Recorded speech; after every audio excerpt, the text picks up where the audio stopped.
Boa tarde, boa tarde. Maiara, Jorge, Thiago, Felipe Antunes, sejam todos bem-vindos aí. Vamos fazer aqui um resumão aí das nossas regras tributárias para esse ano 2023. Só me confirma aí se estão escutando bem aí. Estão me escutando, Thiago? Escutando de boa. Tá? A imagem tá bonita? Assim a qualidade, né? Porque eu tô nela tá bonito, mas a qualidade tá boa? A qualidade tá boa. Pois é, então vamos bater um papo aqui em relação às novas regras tributárias aí para o IRPF 2023. Para os investidores aí teve uma pequena mudança aí, vamos abordar aqui os detalhes, né? O problema é que a Receita Federal, eles promovem a mudança, mas ele não explica detalhado, né? Fica sempre muita coisa vaga, né? Assim, para quem tem experiência, quem trabalha com isso aí, fica muita coisa vaga em relação a essas regras tributárias. Pois é, então vamos lá, né, pessoal? Tudo ok aí? Posso iniciar aqui com vocês? Tudo certo. Tudo certo? Então vamos lá, sem mais delongas. O povo aí também está no horário de almoço, aí vai já voltar a labuta de sempre aí. Eu também tenho que voltar aqui os meus afazeres, atender os clientes. Mas vamos lá aqui, que eu abordar aqui assim, as principais mudanças aí do IRPF. Ok? Algumas coisas, pessoal, eu vou passar um pouco mais rápido, porque é uma coisa que até já foi divulgado de antemão, beleza? Por exemplo, o prazo aqui de entrega já tinha sido divulgado alguns dias atrás pela Receita Federal, que vai iniciar no dia 15 de março. Então, é um prazo muito bom, eu gostei desse adiamento desse prazo, né, que era até o final de abril, iniciava em março, no início de março até o final de abril. Então, agora aproximadamente tem 2 meses e meio aí de prazo de entrega. Então, quem trabalha com declaração ficou muito bom, porque já vai ser esse prazo, pelo que eu já vi em fontes da Receita, esse prazo vai ser agora o novo prazo habitual. Então, nos outros anos posteriores, vai seguir sempre esse mesmo prazo de entrega, ok? Vai seguir esse mesmo cronograma. Então, vai ser muito bom essa parte aí. Deixa eu passar aqui. A questão aqui dos vencimentos dos DARFs, né? Não sei se é a maioria daí que está me acompanhando aqui, se é investidor, se é contador, enfim. Mas, exemplo, para quem não tem experiência na declaração, é o seguinte: essa é a opção pelo débito automático. É o seguinte: se você não enviar a declaração até a data de 10 de maio, aí se você enviar a partir do dia 11, por exemplo, a primeira parcela, a pessoa vai ter que emitir um DARF para pagar a primeira parcela. E as demais ele pode colocar no débito automático. E é um erro, né, que às vezes muitos investidores ou Biano do céu. muitas pessoas. Deixa eu só colocar o mudo aqui. Não sei como que muda aqui de forma geral. Pelo menos aí não fica tendo um ruído. Edição seguida na lista de sons. Quem é essa mulher? Mulher do Mazinho. Hã? Essa conversa abaixo? Pronto. Desabilitei alguns aqui, mas vamos lá. Então é o seguinte. Então, para quem trabalha com isso, tipo assim, há algumas pessoas que cometem esse erro, né? Envia a declaração depois da data final aqui do débito automático e pensa que vai ser debitado a primeira cota e não vai. Então, para ser debitada a primeira cota no débito automático, tem que ser enviada a declaração até o dia 10 de maio. O vencimento da primeira cota até dia 31, isso aqui ficou basicamente como os demais anos anteriores. Os lotes de restituição também aqui não teve diferença, sempre o último dia útil de cada mês, começando no mês de maio, né, já o primeiro lote no mês de maio, ok? O segundo lote, dia 30 de junho, assim sucessivamente. Depois eu vou fazer um post detalhado aqui também essa parte lá no Instagram, para mim postar para vocês.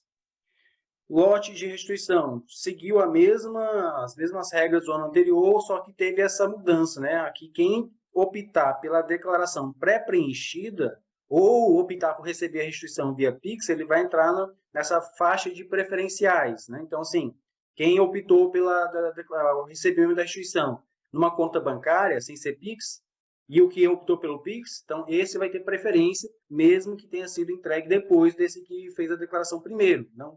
Então vai seguir essa ordem aqui de prioridade. Ok? Isso não interfere muito aí só mais a questão assim, de controle de quem vai receber a restituição de imposto de renda. Essas estimativas aqui também não tem muito previsão, não tem muito sentido para nós. E agora vamos entrar aqui no conteúdo que eu quero abordar com mais delicadeza, com mais detalhes com vocês. É o seguinte, essa aqui foi uma das principais mudanças que obteve aí, que teve agora nesse ano de 2023, certo? Aí aqui, primeiro aqui, algumas observações. As instruções normativas, pessoal, elas sempre são oriundas, vamos dizer assim, sempre do ano anterior, né? Relativas às operações do ano anterior. Então, o que, que você já tem que ficar ciente aqui nesse caso? Deixa eu ver aqui.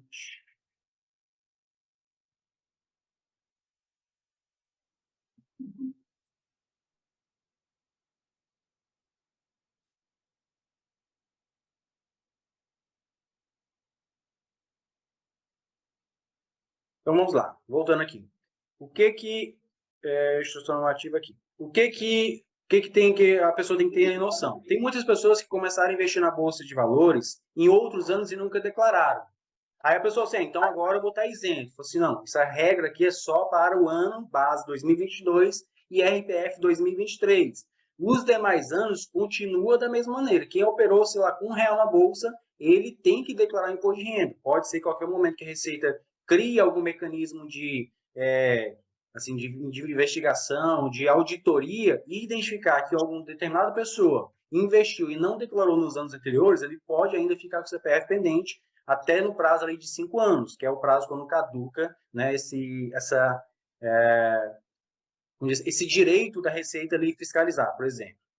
Então, essa regra ela exclusivamente alterou somente agora para o IRPF 2023, no que trata as operações de 2022. E foi uma mudança significativa e uma mudança positiva. Ah, Cícero, mas para mim não foi tão positiva, que eu sou contador tal, e eu vou perder muitos clientes.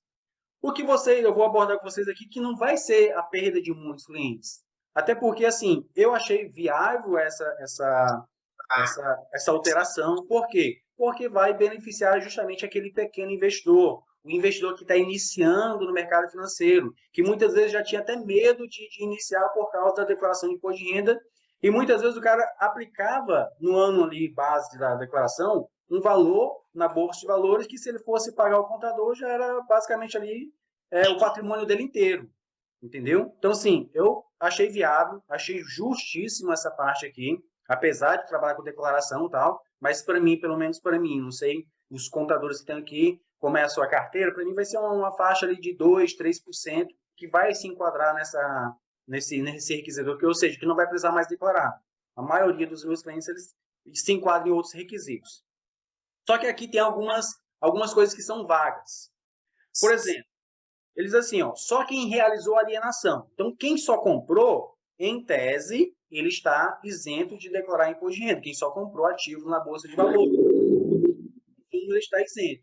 Só que na prática pode ser que não esteja. Por quê?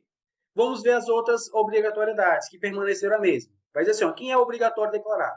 Quem teve rendimento tributável acima de R$ 28.559,70 ou quem teve rendimento isentos ou tributados na fonte acima de R$ 40.000. Então, por exemplo, um investidor que só comprou, e vamos supor que ele comprou ali R$ 45.000 de ativos na Bolsa. Só por isso, ele já vai ter que declarar. Por quê? Porque se ele comprou R$ 40.000, isso considerando, né, de evolução patrimonial, né, considerando a evolução patrimonial. Se ele tinha lá no ano anterior 100 mil de patrimônio e agora ele tem 140 mil, né? Então, assim, em tese, ele teve rendimentos, né? Ele teve rendimentos ali. Aí tem que ver se pelos rendimentos ele não vai ser obrigatório declarar. E se ele for obrigatório declarar, ele tem que declarar tudo. Então, esse é o primeiro ponto. Aí aqui, quem realizou a alienação, cuja soma foi superior a R$ 40.000 ou com apuração de ganhos líquidos sujeitos à incidência de imposto. Essa soma aqui, pelo que a Receita disse ali, é a soma, beleza? Então, quem vendeu acima de R$ 40.000 em ativos na Bolsa, que aqui ela não especifica se é ações, se é FIIs, se é opções, se é mercado a termo, se essa soma de 40 mil fosse só para algumas classes de ativos, não exemplifica se é day trade, se é swing trade, entendeu? Então, assim, chega, faz o bolo completo. O cara operou 10 mil, operou com opções, vendeu mais 10 mil, operou com ações, vendeu 15. Então, assim, soma todas as vendas de bolsas de valores. Ok? Em bolsas de valores. E aqui um detalhe, assim, todo relacionamento que realiza operações de mercadorias, de futuros e assemelhadas. Ok? Por exemplo, o cara que opera em Forex, o cara que opera em criptoativos, tal, é assemelhado a essas operações. Todas essas alienações para, de fato, saber se ele é isento ou não. E Cícero, Oi. só duas questões aqui. O áudio está ficando um pouquinho ruim, não sei se é só aqui comigo, se os colegas também perceberam, mas está um pouquinho. Uma pontuação aí, Cícero, na questão aí cuja lição superior foi 40 mil.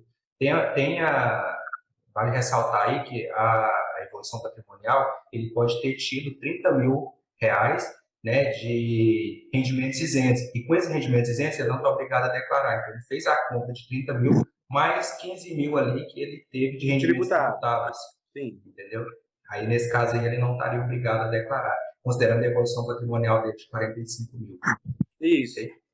Essa parte ainda ainda vou mais detalhar mais para frente ainda, Thiago, quando chegar no outro slide. Mas, obrigadão Não, aí. tranquilo. Aí é o seguinte. E aí, pessoal, me confirma aí se tá escutando bem. Dá o feedback aí. Eliette. Oi. Tá me escutando bem, Eliette? O som está bem cortado. Tudo bem, Cícero? Prazer estar aqui assistindo essa live com você. Quem mais pode dar um feedback aí se tá cortando? Voltou aí ou não? O áudio está cortando, sim. Então, deixa eu tentar aqui falar com mais devagar e vamos dando feedback. Cícero, Oi. não é o teu áudio o problema, o teu áudio tá ok, só que tem gente com o microfone aberto, daí qualquer barulhinho que eles fazem, pega o microfone deles ao invés do teu. É por isso que tá cortando. Então, pessoal, ativa o mudo de vocês aí, ó, por gentileza, que eu não sei como ativar aqui de todo mundo, para deixar só o meu ativo, eu não sei, mas se alguém souber também aqui, pode me avisar que eu ativo. Beleza? Então, deixa tudo no mudo aí, que aí pelo menos não corta aí. Agora ficou melhor aí? Só me dá aqui, eu vou deixar aqui o chat aqui ativo, ó, na lateralzinha aqui, aí vocês... Agora está melhor, pronto. Aí, ó, pessoal, coloca na função mudo aí que vai ficar melhor aí para nós visualizarmos aqui. Então, vamos lá, voltando aqui. Aí, um exemplo. Aqui, gerou muita incógnita, né? Assim, beleza. Quem realizou a alienação? Cuja soma foi superior a 40 mil reais. Tranquilo. Só que é esse ponto, né? O pequeno investidor, beleza. Basicamente, ele vai se enquadrar aqui. O cara que tem um patrimônio de 1.000, 2.000 reais, se ele não faz day trade, então, dificilmente ele vai ultrapassar esse valor. Beleza? Só lembrando novamente aí, coloca o mudo aí, pessoal. Aí dificilmente ele vai passar esse valor. E o outro ponto que a pessoa já fica obrigatória a declarar, que se ele fez alguma operação em algum mês que gerou imposto a pagar, ele já está obrigatório a declarar. Diz assim, ó, com apuração de ganhos líquidos sujeita a incidência do imposto. Então, cara, que fez operações em opções, mercado futuro, mercado a termo, venda de ETFs, venda de FIIs, esses ativos, né? Esses ativos eles não têm isenção. Então, dependendo do valor do lucro que ele tiver, ele já vai ter incidência de imposto. Então, assim, ele já vai estar enquadrado na entrega da declaração de imposto de renda. Aí, uma dica para vocês aqui que são contadores, né? Estão aí assistindo aqui o momento. Que é justamente o outro ponto é o quê? Como que a pessoa, a maioria dos investidores, né, a grande maioria, ainda infelizmente, eles não têm controle das suas operações, eles não controlam as suas vendas e tal, tudo mais. Então, assim, acaba que se você vai ter que fazer o cálculo das operações para identificar se ele está isento ou não, pelo total de vendas, né? Por mais que essa parte de vendas seja até um pouco mais simples, pelo portal da B3, que a gente consegue filtrar o total de vendas e só ver ali o total. Ultrapassou de vendas ali, ultrapassou o total de 40 mil, então, por essa regra, você já tem que declarar. Entendeu? Então, assim, vai ser um pouco mais simples. Aí, o outro ponto que gerou incógnita aqui é em relação aos prejuízos a compensar. Por quê? Porque, assim, a Receita diz que para você compensar o prejuízo que você teve no ano seguinte, você tem que fazer a declaração e informar todos os prejuízos. Aí o outro ponto é esse, Cícero, eu não fiz operações na bolsa e tal, mas eu tinha lá 30 mil de prejuízo a compensar. E aí? Eu tenho que declarar ou não tenho? Eu tava esperando a senhora aparecer ali pra me jogar, tchau. Rapaz, abriu lá pra mim. Eu tenho que declarar ou não tenho? Aí é justamente esse ponto, que assim, se a pessoa tem prejuízo, eu entendo que a pessoa tem sim que declarar imposto de renda para informar esse prejuízo para poder compensar no ano seguinte, porque ficou vago essa parte da receita, né? Então, assim, se o prejuízo, por exemplo, eu tive um prejuízo em 2021, pelas regras do IRPF 2022, 2023 aqui, eu não sou obrigatório a declarar, mas eu posso compensar esse prejuízo, mesmo não declarando posteriormente, então fica essa incógnita. Aí, para não ter problema de fato, o ideal é você declarar, nem que informe só o prejuízo ali e as demais informações, para que possa compensar diante da Receita Federal esses prejuízos, né? Então, esse, assim, gera algumas brechas que precisa de interpretação para saber se, de fato, tem que declarar ou não. Ok? Vou abrir aqui um espaço aqui de 5 minutos aí, se vocês querem tirar alguma dúvida em relação a esse ponto aqui, para depois eu passar para o slide posterior. Pode perguntar se vocês quiserem. Cícero, eu tô com uma dúvida aqui, não tem nada a ver com isso aí, mas é sobre pensão. Posso mandar aqui agora ou não? Eu vou já chegar na parte de pensão lá também. Aí deixa para Beleza. perguntar quando eu falar aqui, que eu vou abordar essa parte de pensões aí também nos outros slides. Fechou. Cícero, Oi? meu entendimento também sobre essa questão do prejuízo, né, é declarar também para não correr o risco de ficar aí, de perder, né? Então, igual exemplo, você tem 30 mil e não declarar, possivelmente ele não vai poder compensar isso no exercício futuro aí. Então, Justamente. para evitar qualquer coisa, declare. É isso aí. Eles estão tentando ligar, não estão conseguindo. Então, se a pessoa tiver ETF e vender qualquer valor, ela vai ter que declarar imposto de renda. Parte de bens e direitos também, daí. Isso, porque se ela tiver ETF, se ela vender com lucro, né, por exemplo, ou com prejuízo também, tanto faz, né, porque por essa regra de compensação de prejuízo, então, assim, ela vai ter que declarar para poder compensar se for prejuízo. E se ela tiver lucro, ela vai ter que pagar o imposto, né? E principalmente, mas eu tinha prejuízo anterior e pela dedução eu não vou precisar pagar, DARF, mas ainda assim você vai ter que declarar para justificar essa operação na Receita Federal, né? Porque então, como não gerou imposto, porque eu tinha prejuízo a compensar, por exemplo, né, um caso hipotético. Você tinha 10 mil de prejuízo a compensar, Maia. Aí você vendeu, sei lá, ETFs com lucro e um lucro de 5 mil reais. Assim, pela compensação de prejuízo, você não vai pagar DARF, você vai ficar com saldo de prejuízo de 5 mil a compensar. Só que, assim, houve a incidência de imposto, porque houve a incidência, apesar de não ter gerado DARF devido à compensação, entendeu? Então, nesse caso, sim, você terá que declarar. Show, valeu. Ok? Gabi, quer perguntar alguma coisa, Gabi?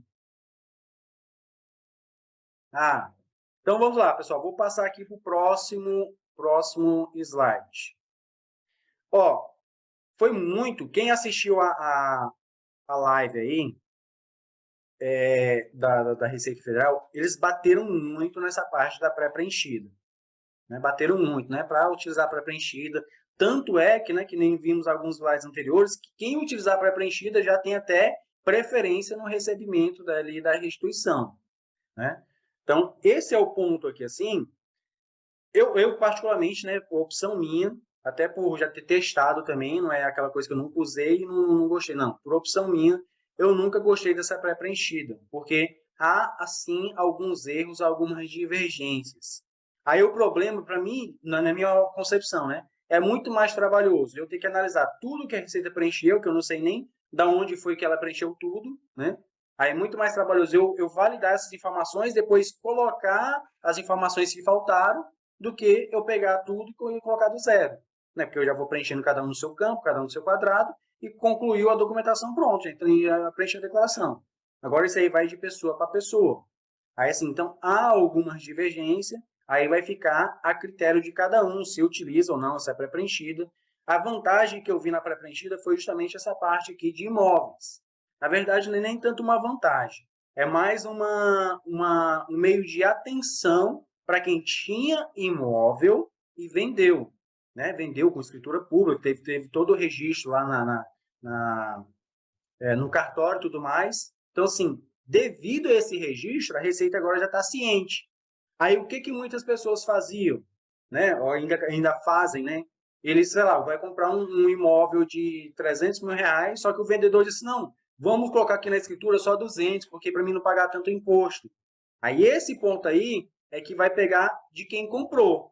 Ah, quem comprou, então, ele não vai poder colocar o valor de 300 mil, porque ele vai ter que colocar o valor de 200, porque é o valor que foi declarado. Então, esse é o ponto aí que a Receita está fechando o cerco, né? É uma novidade, uma facilidade, beleza, mas é o ponto para vocês que são pessoas que declaram imposto de renda, têm imóvel, já para ficar atento a essa informação. Porque nesse cruzamento aí, pode dar problema de malha.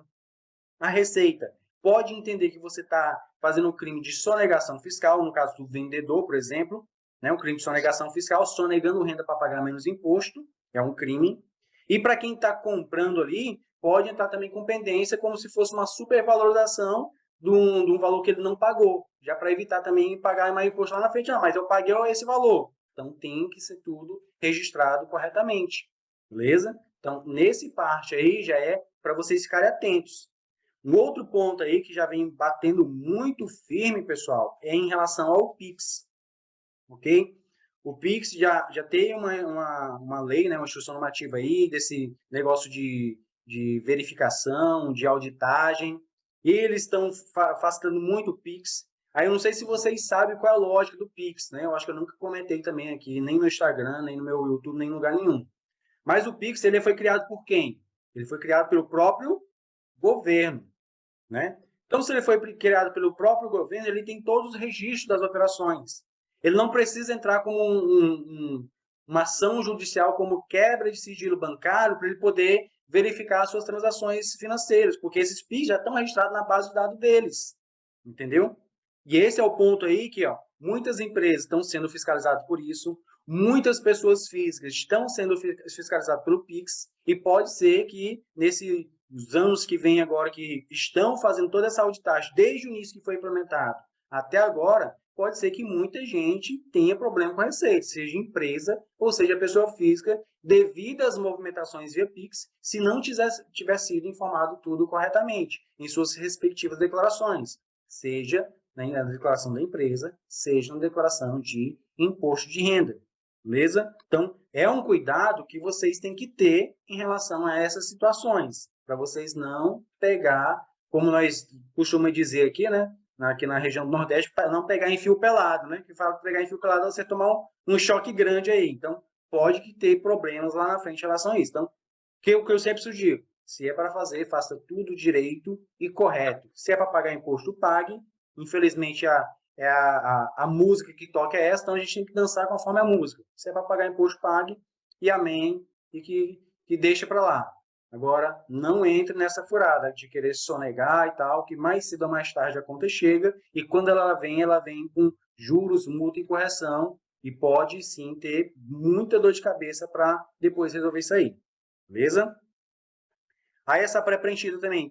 Agora sim, nesse ano teve umas vantagens, né? Eu ainda vou fazer o teste depois, quando liberar a pré-preenchida, para mim ver se vai ter muita divergência ou não, mas de toda forma eu sempre opto em fazer tudo manual, né? Porque eu vou preenchendo, como preencho de muitas pessoas, eu acho que a pré-preenchida ela vai ser mais específico para quem faz sua própria declaração, que a pessoa já tem noção do que ela tem, de onde ela está informando, faz uma auditagem ali, né, assim, por cima ali da sua declaração, beleza. Agora, para a gente que já trabalha com prestação de serviço, né, fazendo declaração de clientes, eu já não acho tão viável essa parte pré-preenchida.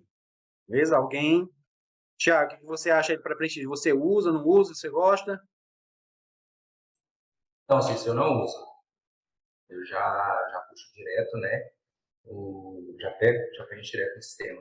Só que uma coisa boa que eu achei no ano passado foi as informações que puxou da prefeitura de umas notas emitidas contra o CPF da pessoa. Então, uma das coisas que eu achei boa é isso aí.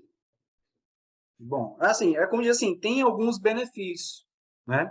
Às vezes até eu utilizo a pré-preenchida, por exemplo, a questão de rendimentos que a pessoa não conseguiu o informe. Por mais que a pessoa consiga até diretamente lá no portal do ECAC e tal, mas assim, já vem tudo preenchido bonitinho, aí eu gero uma cópia, né? Eu gero um PDF e depois refaço a declaração preenchendo as informações corretamente, né? Não é só mais esse caso, mas eu raramente utilizo essa pré-preenchida porque eu não gosto, viu? Então, vamos voltar aqui aos nossos slides, né, a pré-preenchido. Tem essa autorização de acesso aqui, que eu não vou abordar aqui nessa live. Eu vou fazer depois um vídeo específico, né, quando liberar, com passo a passo, explico todos os detalhes para vocês. Que, na verdade, essa autorização de acesso é como se fosse uma procuração, mas uma procuração específica no que tange ali a parte de Oi. imposto de renda. Oi, Marcelo. Mas por que tu não gosta da pré-preenchida? Porque às vezes vem com algumas informações divergentes, mesmo sendo a pré-preenchida, ok? E o outro detalhe, Marcelo, é, por exemplo, assim, eu vou pegar um cliente que ele tem conta bancária em quase todos os bancos da face da terra aí, né? Tem cliente que saiu abrindo conta em tudo quanto é lugar e tem saldo em tudo quanto é conta.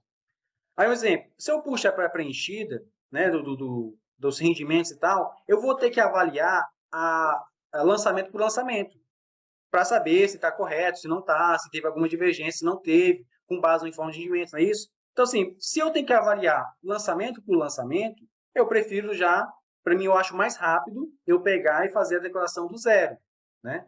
A única coisa que eu faço, eu importo a declaração do ano passado do cliente, mas o preenchimento eu faço tudo do zero, pego todos os informes e vou lançando um a um. Porque aí, eu tipo assim, eu tenho como é tudo digital aqui a gente faz, eu coloco a parte, né, de documentos lançados e documentos que ainda não foram lançados no IRPF do cliente. Eu lancei um, jogo para parte, lancei outro, jogo para parte. Então, assim, eu já vou lançando, sabendo que está no campo correto, no código correto, e assim eu não tenho tanto trabalho de estar auditando aquilo que a Receita fez.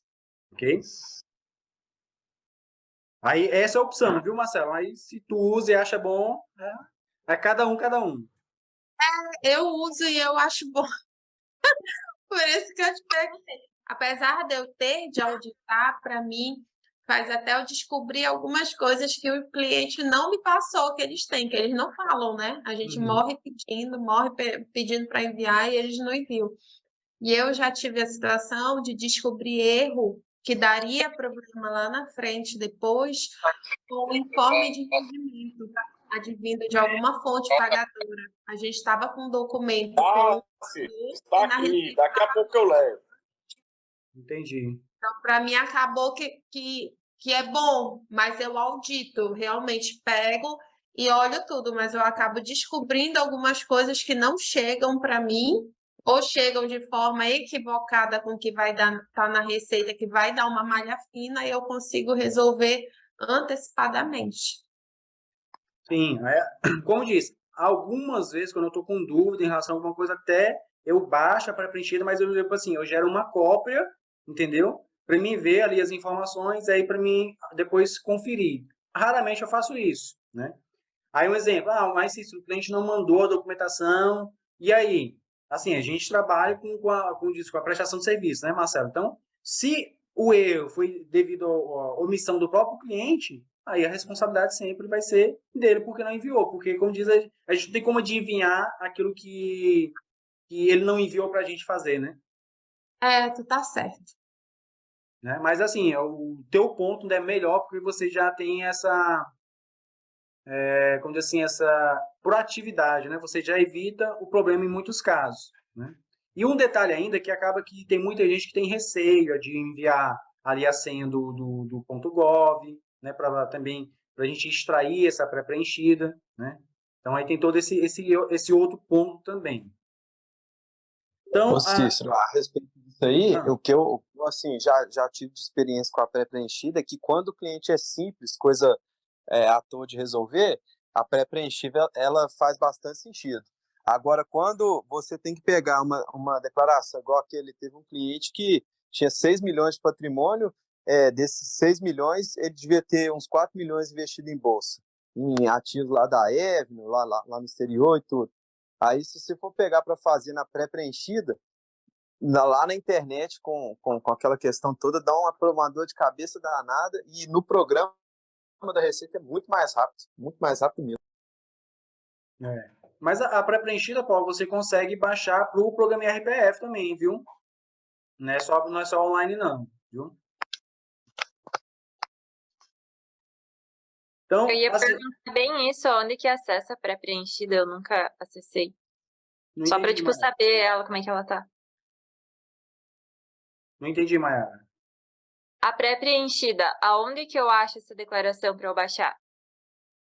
Você acessando, quando você baixar o programa do IRPF do seu computador, vai ter uma opção lá para você acessar a sua conta do .gov. Ou bem na entrada... Peraí, deixa eu abrir aqui que eu vou mostrar para vocês na prática essa bagaça aqui. Não está aqui no script não, mas vamos fazer aqui para vocês entenderem. E Cícero, eu Oi. ouvi falando que não gosta de usar a pré-preenchida, né? Mas, por exemplo, essa pré-preenchida do programa, que já traz muitas informações, ela não é a melhor alternativa para se utilizar, não? É melhor fazer uma cópia da anterior e começar do zero. Por que tem esse pensamento? Alisson? Oi, conseguiu ouvir? Cortou no finalzinho. Pode repetir, por gentileza? Eu vi que o informou que não gosta de usar a pré-preenchida. Só que essa, por exemplo, do programa, eu utilizo.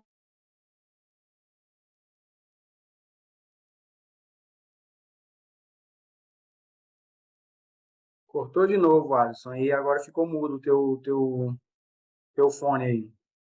Depois que estabelecer, tu fala aqui novamente, beleza? Deixa eu ver se eu abro aqui o programa aqui para nós. Ainda.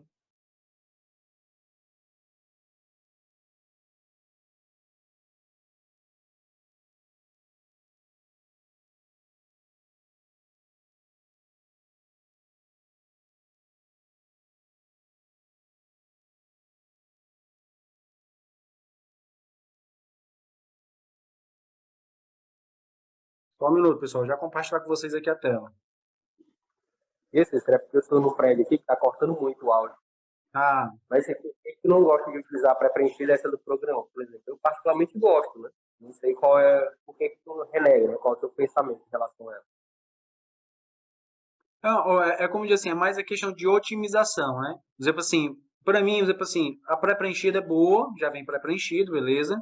Só que, como disse, apesar dela vir pré-preenchida, na própria instrução normativa vai dizer assim, ó, todo erro né, assim, mesmo que utilize a pré-preenchida, todo erro, todo problema é culpa do contribuinte. Vai ser culpa minha, por exemplo, se tiver erro, mesmo se a informação estiver vindo pré-preenchida pela Receita. Eles não assumem esse erro, ok? Aí, por isso que é o ponto, assim, eu prefiro, em vez de analisar informação por informação, já ir lançando cada informação no seu campo, no seu respectivo código, na sua respectiva aba, do que depois que pegar a pré-preenchida, fazer a auditagem daquilo que já foi lançado, para mim depois separar aquilo que ainda não foi lançado para me lançar também, entendeu? Por isso eu digo assim, quando a gente, para mim que trabalho com isso, eu prefiro fazer tudo manual. Entendi, questão de ordem, né? Não, cortou de novo. De fato, eu digo, é só uma questão de ordem mesmo. Isso. De fato, pegar pré-preenchido e depois auditar. Cada um tem suas preferências. Com certeza, aí não tem essa regra de bolo, né? Como assim. Deixa eu Verdade, obrigado, viu? Nada, estamos aqui. Deixa eu ver se eu abro bem aqui logo o IRPF. Tá aqui.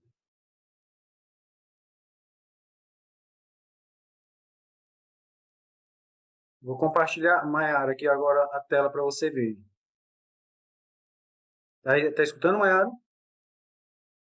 Sim, aqui. Ó, tá vendo a tela inicial aqui do programa? Uhum.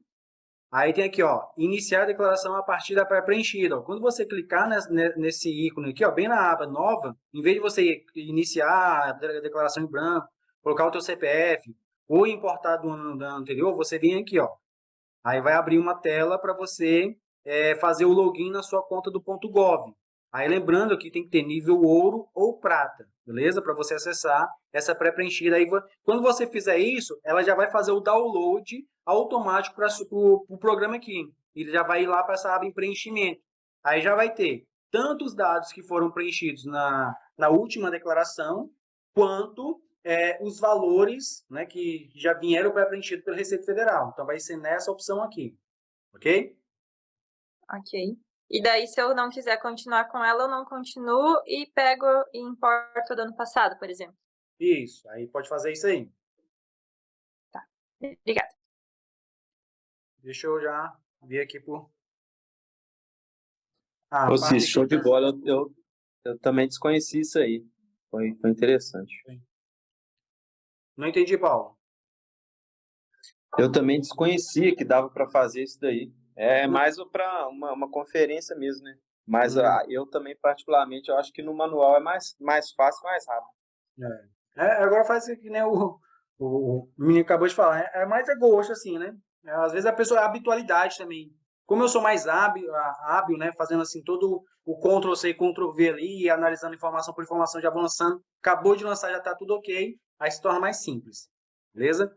Então aqui, pessoal, em relação à questão da pensão alimentícia. Vai já. Mandei. Do link? Mandei.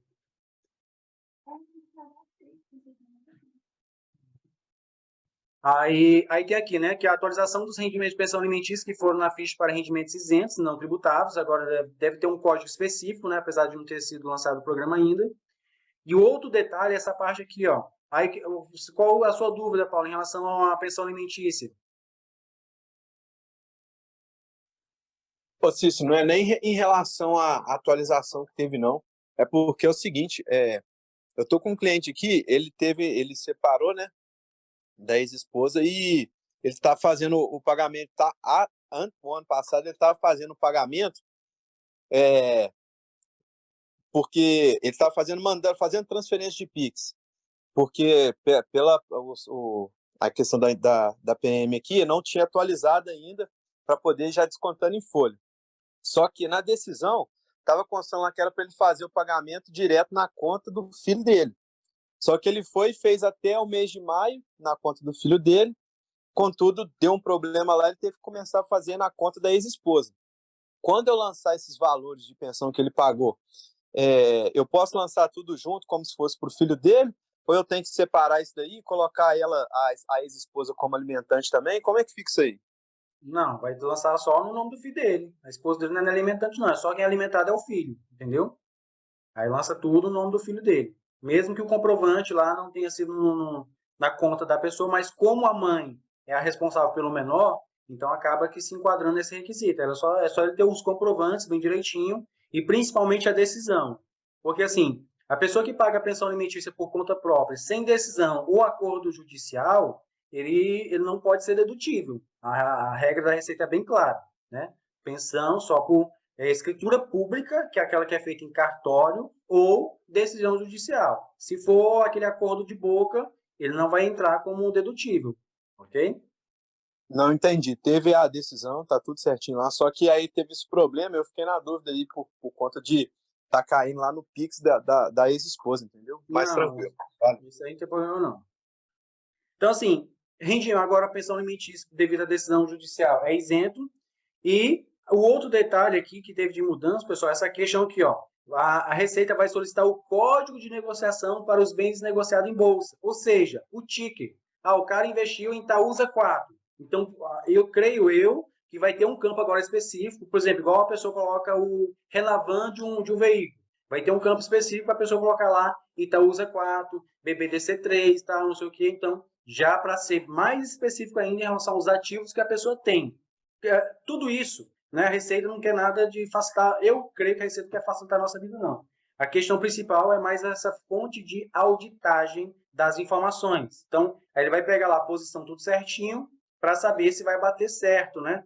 A Receita deve estar criando mecanismos aí também de auditagem dessas operações. Então, o ideal é sempre orientar os seus clientes, vocês que são contadores, e vocês são investidores, sem fazer o que é correto.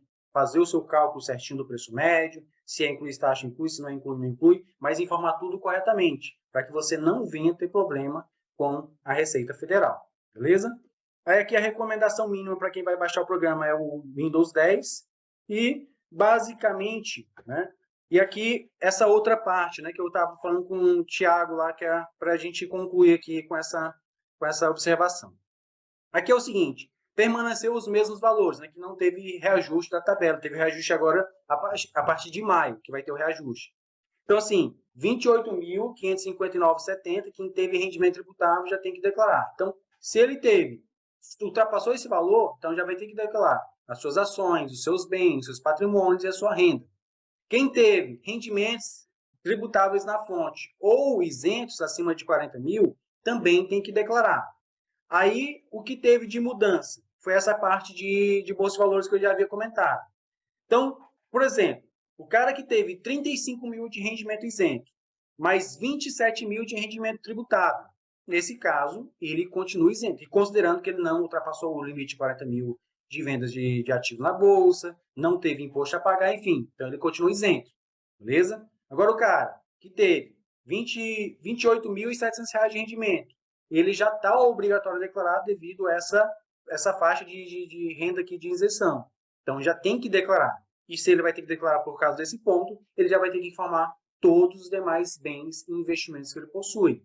Então, por isso que muitas vezes, né, teve alguns colegas que falaram assim, agora vai cair muito o número de clientes e tal. Não vai, né? Até porque, assim, muito trade. O trade, em um dia só tem trade que em um dia ele já ultrapassa o valor de 40 mil. Em um dia de operação, né? Aí, assim, como eu disse, isso foi bom para o pequeno investidor, que investe lá seus R$1.000, R$2.000, R$5.000 por ano, vai estar na fase de acúmulo de patrimônio, não se enquadra em nenhuma das outras regras, top, achei muito bom isso, que vai ajudar sim o pequeno investidor. Agora, aquele investidor que já é o mais ativo, que compra, vende, dificilmente ele não se enquadra nesses requisitos, seja por questão de pagar imposto, seja pelo limite total de vendas de 40 mil. Novamente repito, a Receita ela não deixou específico, é 40 mil em vendas de swing trade, é 40 mil em vendas de day trade, é 40 mil em vendas de ações, de FIIs e tal. Não, ela falou aqui, alienação em bolsas de valores, de mercadorias, de futuros e assemelhados. Então, somando todas as vendas dessas classes de ativos. O cara vendeu criptos, ETFs, BDRs, opções, mercado futuro, mercado a termo, operou em Forex, tudo isso ou é bolsa ou é assemelhado à bolsa de valores. Então, se total foi acima de 40 mil, ele já está obrigado a declarar. Beleza? Aí as outras regras permaneceram as mesmas, patrimônio de 300 mil e tudo mais. Enfim, basicamente o resto aqui é só Ctrl+C, Ctrl+V. A mudança mais drástica foi essa parte aí de investimentos em bolsa, mas, como diz assim, apesar de tudo, vai ser benéfico, achei muito benéfico para o pequeno investidor. Certo? Alguma dúvida aí para nós encerrarmos? Algum comentário? Ô Cícero, só mais uma dúvida. O dependente, ele pode se alimentando? Entrar com essa mesma figura, a mesma pessoa, ser dependente e se alimentando? Não, ou ele é dependente ou ele é alimentado. Pode ser os dois, não. Okay? Certo. A Paty Gomes perguntou aqui no chat, apenas quem realiza compra sem vender. Aí é como diz, Paty, se a pessoa só comprou e se ele não se enquadrar em nenhum dos outros requisitos, ele não precisa declarar, entendeu? Mas aí, por exemplo, se ele ultrapassou o teto de renda acima de 28.559, já tem que declarar.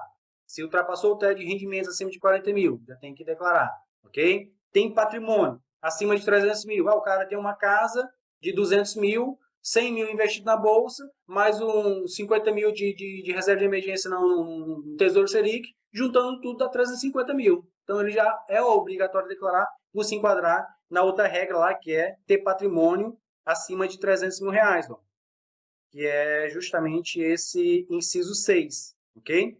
Então, assim, se só comprou, não vendeu nada, e não se enquadrar em nenhum dos outros requisitos, beleza, não precisa declarar. Agora, novamente, e o prejuízo a compensar? Tinha prejuízo a compensar? Se tinha, recomendo declarar sim, para informar esse prejuízo para poder compensar nos anos seguintes, certo?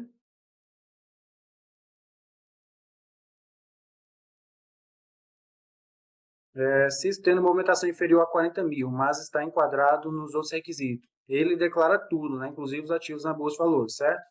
Isso, Eliette. Se enquadrar em um dos requisitos, a declaração é completa. Eu ultrapassei só o teto de renda, eu vou declarar só minha renda? Não, você vai declarar sua renda, seus investimentos, saldos em contas, patrimônio, vai declarar tudo. Se vai declarar, declara tudo. Se não declara, não informa nada, certo? Né? Tem um ditado no meio militar que é o seguinte, ou é todo mundo com, ou todo mundo sem. Ou seja, ou faz a declaração completa, com tudo bem direitinho, ou então não declara nada, certo? Eu sou um pequeno investidor, já declaro há 3 anos. Vou continuar declarando, não vou parar. Não tem problema. Mesmo, Cícero, eu não me enquadro em declarar, mas eu vou declarar normalmente, para ter o registro, ficar tudo bonitinho, top. Não tem nenhuma punição se você declarar mesmo não sendo obrigatório, beleza? Você pode declarar normalmente. Tem punição se você for obrigatório e não declarar. Aí sim tem punição. Fechou? Pois, pessoal, muito obrigado aqui pela atenção de vocês aí.